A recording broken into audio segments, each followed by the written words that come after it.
For decades, Singaporeans have grown up believing one simple rule. Always buy freehold. Perhaps your parents told you. Perhaps your relatives repeated it during Chinese New Year gatherings. Perhaps your property agent used it as the biggest selling point. The reasoning always sounds perfectly logical. Freehold lasts forever. Leasehold expires. Land becomes more valuable over time. You'll leave something behind for your children. For generations, this became accepted wisdom. It wasn't questioned. It wasn't challenged. It simply became common knowledge. Yet the Singapore property market has a habit of rewarding those who understand how markets evolve, not those who simply repeat what worked 30 years ago. Today, the numbers tell a very different story. After analyzing more than a decade of market performance across Singapore's 28 districts, something remarkable appears. The property type that many Singaporeans fear most has actually been one of the strongest wealth creators in recent years. That raises an uncomfortable question. Has the definition of a good property investment fundamentally changed? Let's be absolutely clear. This video is not saying freehold is bad. Freehold remains one of the finest ownership structures available. You own the land indefinitely. There is no lease countdown. There is tremendous emotional comfort knowing your property can potentially stay within your family for generations. But comfort and investment performance are not always the same thing. Those are two completely different objectives. One focuses on preserving wealth. The other focuses on growing wealth. Many buyers unknowingly confuse the two. To understand today's market, we need to travel back several decades. Singapore is one of the world's smallest countries. Land is finite. Population continues growing. Infrastructure constantly evolves. Imagine if every parcel of land had been sold as freehold decades ago. What happens when an MRT line needs expansion? Or a new hospital? Or a transport hub? Or an entirely new town? Redeveloping thousands of individually owned freehold plots would become an enormous legal and financial challenge. Instead, Singapore adopted a very different philosophy. Government land sales. Developers lease land. Homes are built. Communities flourish. Eventually, decades later, the land returns to the state, allowing entire districts to be reinvented for future generations. Think about it like software updates. Imagine buying a smartphone. Now imagine that phone could never receive another software update. Initially, everything works perfectly. But slowly, apps become outdated. Security weakens. Technology moves forward. Eventually, the hardware itself becomes obsolete.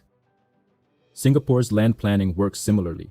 The government designed the system so entire neighborhoods can eventually be upgraded rather than permanently remaining exactly as they were decades earlier. That flexibility has become one of Singapore's greatest competitive advantages. One of the biggest shifts isn't the property. It's the buyer. Today's buyers are fundamentally different from buyers 30 years ago. Previous generations worried about one question. Will my children still be able to afford property? Today's generation asks something different. Does this property improve my lifestyle today? Modern buyers grew up in BTO flats. Highly efficient layouts, minimal wasted space, functional kitchens, practical bedrooms, smart designs. When they upgrade into private property, they're looking for exactly the same efficiency, just with better facilities, swimming pools, gyms, clubhouses, landscaped gardens, children's play areas, BBQ pavilions, tennis courts. These lifestyle expectations naturally favor modern large-scale developments. Most of those developments happen to be 99-year leasehold. One of the biggest structural differences between freehold and leasehold developments lies in scale. Many newer 99-year developments contain 500, 800, 1,000 units, sometimes even more. That changes everything. Because when 1,000 households contribute monthly maintenance fees, you can build facilities that boutique developments simply cannot justify. Olympic-sized pools, massive gyms, multiple function rooms, landscape parks, private shuttle buses, co-working lounges. Family-friendly facilities. These aren't just luxuries, they've become expectations, especially among younger families. Meanwhile, many older freehold developments were constructed decades ago. Smaller plots, older building regulations, different lifestyle expectations. Sometimes just a small swimming pool, tiny gym, limited facilities, aging common areas. Buyer preferences have changed dramatically. Markets reward what buyers want today, not what buyers wanted 20 years ago. Market performance from 2014 to 2026 reveals a surprising trend. New 99-year leasehold, approximate capital growth of 125.39%. New freehold, approximate capital growth of 79.32%. Older freehold, resale, approximate capital growth of 43.21%. Read that again. The asset many Singaporeans considered inferior significantly outperformed the asset traditionally viewed as the safest. That's a remarkable reversal. This isn't because buyers dislike freehold. It's because buyers increasingly dislike inefficient homes. Walk into many older apartments. You'll often find long corridors, awkward layouts, oversized foyers, curved bay windows, small kitchens, poor bedroom proportions.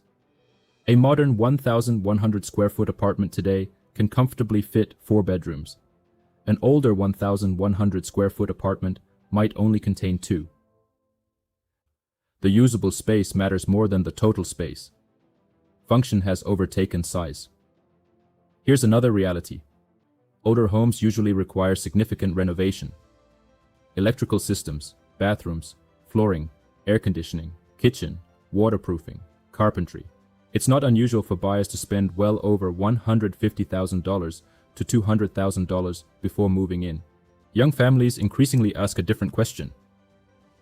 Why renovate when I can simply buy new? The answer often pushes demand toward newer developments. Now, doesn't leasehold depreciate?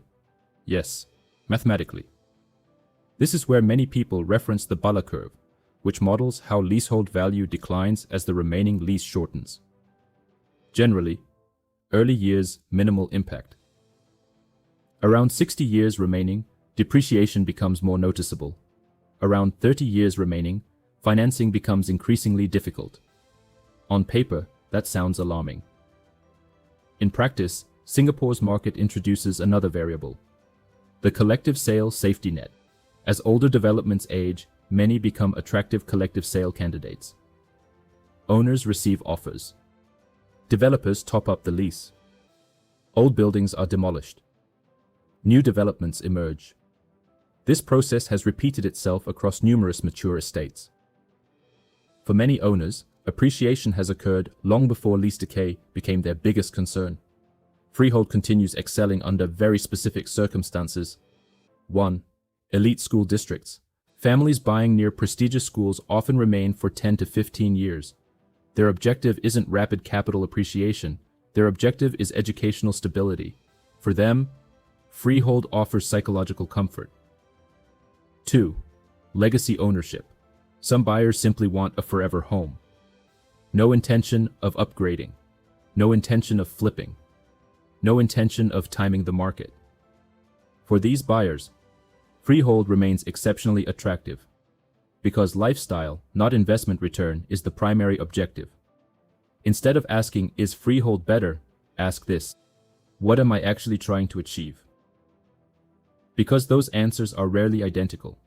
If your goal is long-term family legacy, elite school planning, permanent residence, or emotional security, freehold may be exactly right. If your goal is capital appreciation, riding government transformation, modern layouts, lifestyle facilities, or maximum wealth creation, a carefully selected 99-year development may outperform. Neither choice is universally correct. The right choice depends entirely on your objective. The Singapore property market has evolved dramatically. Many strategies that worked 20 years ago still sound convincing, but markets don't reward nostalgia. They reward adaptation. Freehold is still exceptional. Leasehold is still powerful. Neither is automatically superior. The winner is the one that aligns with your financial strategy. Investment horizon. lifestyle priorities, and long-term wealth plan. Successful property investing has never been about choosing between two labels. It's about understanding why one works better than the other, for your unique situation. That distinction alone could be worth hundreds of thousands of dollars over the next decade. The biggest property mistakes rarely come from buying the wrong tenure. They come from buying the right property for someone else's strategy. Before your next purchase, ask yourself, am I buying for wealth creation or wealth preservation? Does this property match my investment horizon? Have I evaluated replacement costs, future supply, and infrastructure? Am I following data or simply repeating conventional wisdom? If you're deciding between freehold and 99-year leasehold, upgrading from your HDB, or restructuring your portfolio, I'd be happy to help you evaluate your options based on evidence, not assumptions. WhatsApp me directly at +658 181 0258. Or comment freehold or leasehold below. Tell me which you're considering, and I'll share a simple framework to evaluate your next move. Sometimes one strategic conversation can prevent years of expensive mistakes. I'm M, my chin. Strategy over hype. See you in the next video.